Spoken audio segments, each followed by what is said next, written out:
Saludos, ayer estuve participando del foro de sustentabilidad en el deporte puertorriqueño, ¿verdad? Y estuve allí acompañado de los demás ponentes, del honorable secretario de Recreación y Deportes, Rey Quiñones, con el doctor Ramón Álvarez, con Carlos Vázquez, estuvo de moderador José Lo Quiñones, estuvo también el subsecretario Enrique Amon y Juan Carlos García Caco, que es el director del instituto, y ahí está la foto luego de terminar la actividad, ¿verdad? Eh, en primera instancia, el concepto de sustentabilidad parece ser utilizado como sinónimo de sostenible, ¿verdad? En el ambiente del olimpismo, aunque se utiliza sostenible más bien para hablar sobre la cuestión ecológica y conservación, pues sustentable y sostenible se parecen en términos de que es una búsqueda correcta de generar recursos para un desarrollo viable, ¿verdad? Y por eso se habla de sostenible o sustentable, si puede generar los recursos para sostener una estructura. Cuando nosotros hablamos de generar recursos para satisfacer las necesidades del sistema deportivo o el producto de esas demandas, pues ese es el contexto que estamos hablando de la sustentabilidad. Pero más bien se refiere a una perspectiva de cambios en las estrategias o planes para poder generar recursos con el fin de sostener los productos o servicios que se derivan del deporte de la sociedad puertorriqueña, ¿verdad? Así que aunque podemos hablar de su sustentabilidad que genera los recursos para sostener nuestro entorno deportivo. ¿Por qué? Porque si no se generan recursos o no hay flujo de capital, pues se va a generar o se va a degradar los productos o servicios en el deporte.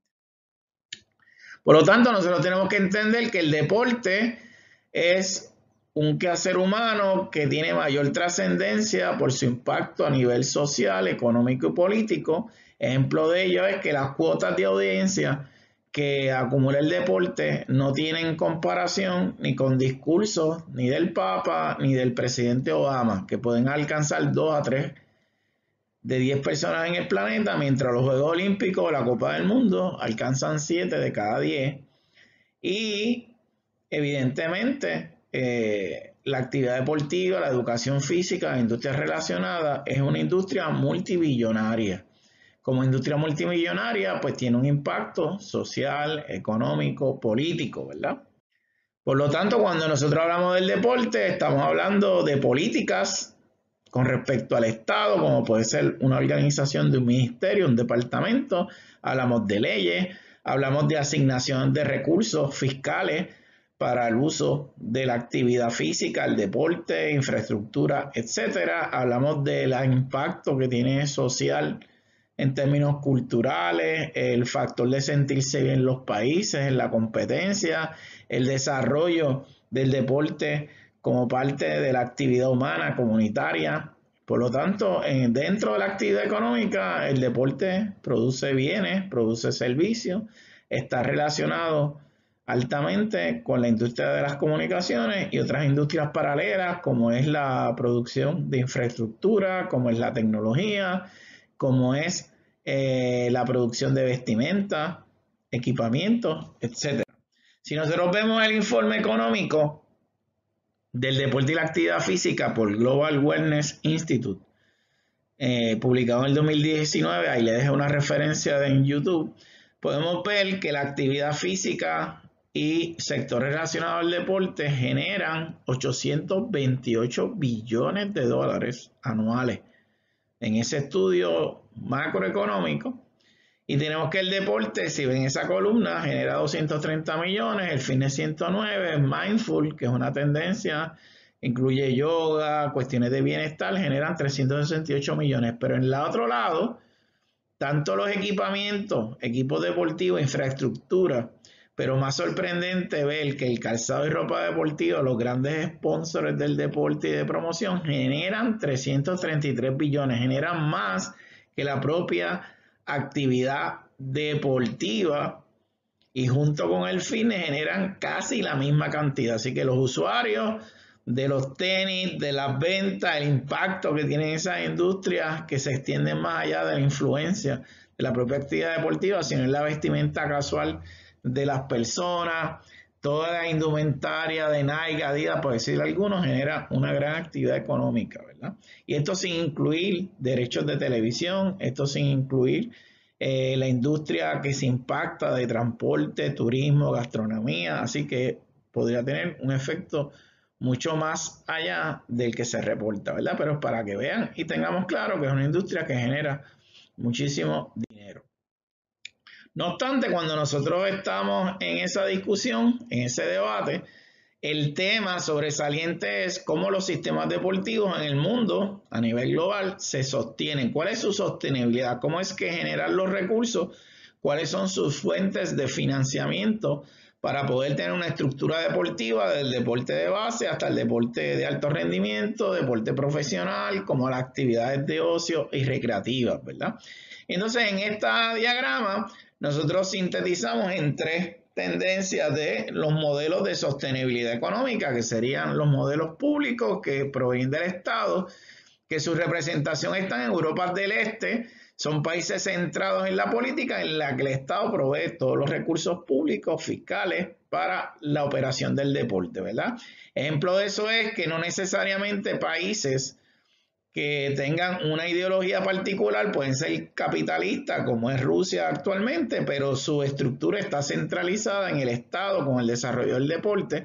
Eso ocurre mucho con los países de Europa del Este, hablando de Checoslovaquia, Hungría, inclusive países como Polonia, tienen una estructura bien centrada. Los más dramáticos a nivel deportivo es China, ¿verdad? Esa entrada y cerca de nosotros estaría Cuba, ¿verdad? Serían modelos. Vamos al modelo completamente privado con iniciativas de las empresas, que sería el de Estados Unidos, ¿verdad? En este sentido, Estados Unidos es un modelo único, bien particular. Ayer en la discusión lo puse, pero la gente no sabe cuáles son los fines para establecer esta iniciativa privada y cómo es que funciona desde la federación, el Comité Olímpico Norteamericano.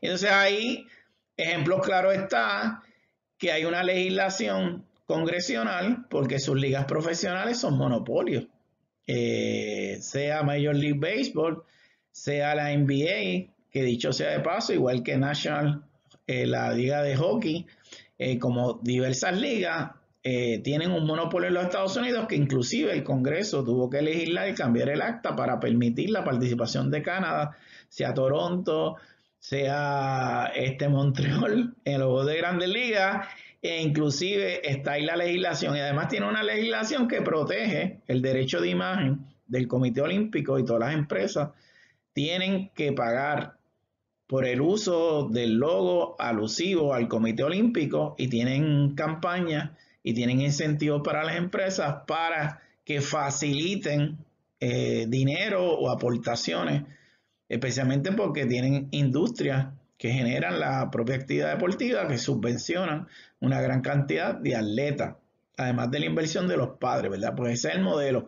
Porque mucha gente, especialmente en Puerto Rico, cuando critica y habla de ese modelo y que porque nosotros pasamos de uno a otro y debemos ser como Estados Unidos, no entienden que la legislación de Estados Unidos y la subvención de los derechos de transmisión, el Comité Olímpico Americano recibe 200 millones o más sobre los derechos de transmisión de la Olimpiada. Eso va al Comité Olímpico de Estados Unidos. Y cuando se detuvo la Olimpiada, ustedes vieron que ellos tuvieron que reducir sus gastos operacionales, tuvieron que despedir empleados, porque básicamente el 40% del financiamiento del Comité Olímpico depende de los derechos de transmisión de la NBC.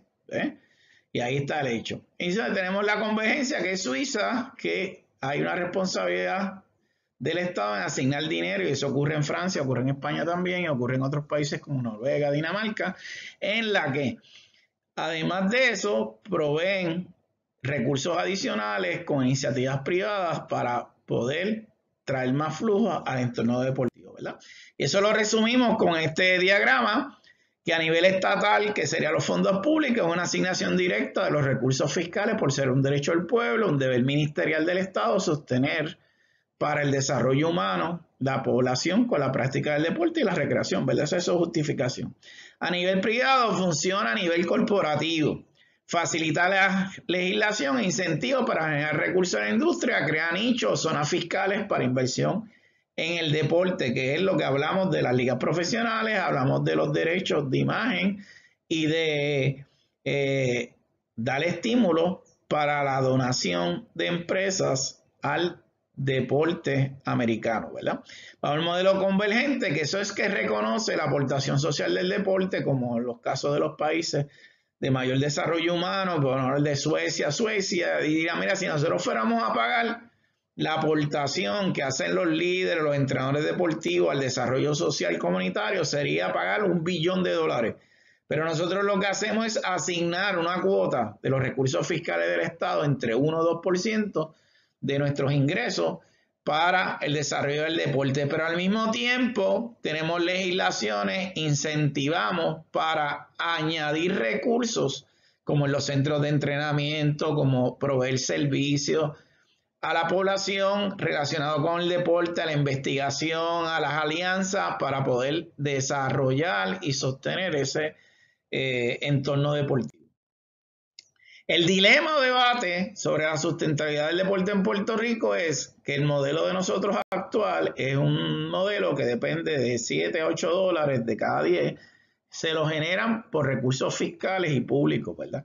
Y el Estado está en una crisis, está quebrado, hay problemas en términos de añadir flujo o mantener lo que se supone por ley, sean los recursos que asigna el Estado para el deporte, ¿verdad? Sabemos que no está en funcionamiento con un mínimo de presupuesto, que en vez de $2.200.000, para un ejemplo, la Junta de Atletas a tiempo completo.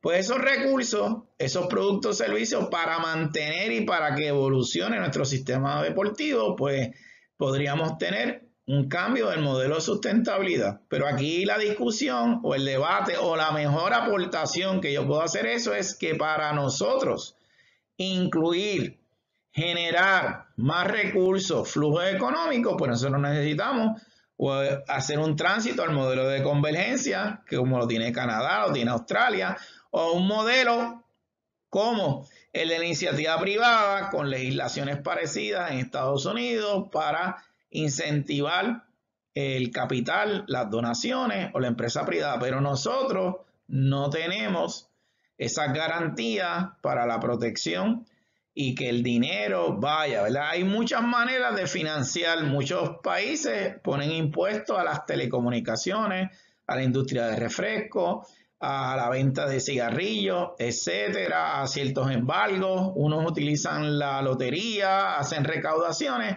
para poder cumplir y fluir con eso, pero a la misma vez hay una serie de incentivos fiscales para poder hacerlo ahí, ¿verdad? Y así es que esta es la aportación de la discusión. Quiere decir que cuando nosotros estamos hablando de la sostenibilidad del deporte, para que sea sustentable y nosotros generar nuestros recursos, pues nosotros tenemos que cambiar nuestras estrategias, nuestros enfoques y nuestra filosofía y saber cómo funciona en otras partes del mundo para lograr hacer esos cambios que son necesarios. Y ahí es lo que es importante que nosotros tengamos claro.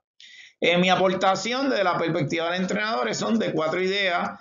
Básicamente es que Puerto Rico necesita y tiene todavía una legislación del siglo pasado. Estamos en el siglo XXI, ya 20 años, 2021, necesitamos una estructura ocupacional y una escala salarial para el entrenador en Puerto Rico que se reconozca como una profesión. Eso es lo primero. Y con una escala salarial tanto parcial, si nosotros queremos profesionalizar el deporte y tenemos atletas que están a tiempo completo con una subvención, pero no tenemos quien los supervise, quien haga las cosas, pues realmente no vamos a permitir tener ese nivel con este trabajador directo que le da valor a los atletas. Lo segundo, incentivos económicos y fiscales. Usted debe tener un crédito al entrenador que lo hace voluntario en su planilla de ingresos por una aportación de crédito, por la aportación que hace que sea mayor a la que nos da una IRA en términos individuales de $5,000, porque el trabajo, si lo convertimos en hora por salario federal, sería mucho dinero. Tercero, mecanismo de protección social de beneficio de póliza de seguro, plan médico, asistencia legal que podría el Estado o las entidades municipales ayudar a los entrenadores en ese sentido o a estos trabajadores. Y por último, que quizás es lo más problemático y lo más, queremos tener emprendedores, queremos tener organizaciones, pero nuestras organizaciones están basadas en organizaciones sin fines de lucro. Estas organizaciones sin fines de lucro no es que estén mal, pero no pueden generar recursos propios, sino hay que transitar al LLC o empresas sociales donde se pueda generar, sea a través de los clubes, las ligas, sus propios recursos que puedan pagar los entrenadores y puedan hacer la operación, pero eso hay que facilitarlo con una legislación así. Que ideas relacionadas con esta fue la que yo discutí en el foro, que es un tema que se extiende, que es polémico, que hay debate, pero para dejar las cosas en su contexto de cómo debe ser la sustentabilidad del deporte y cómo nosotros debemos hacer un tránsito para generar recursos con una discusión amplia con los diferentes sectores del deporte puertorriqueño. Así que muchas gracias.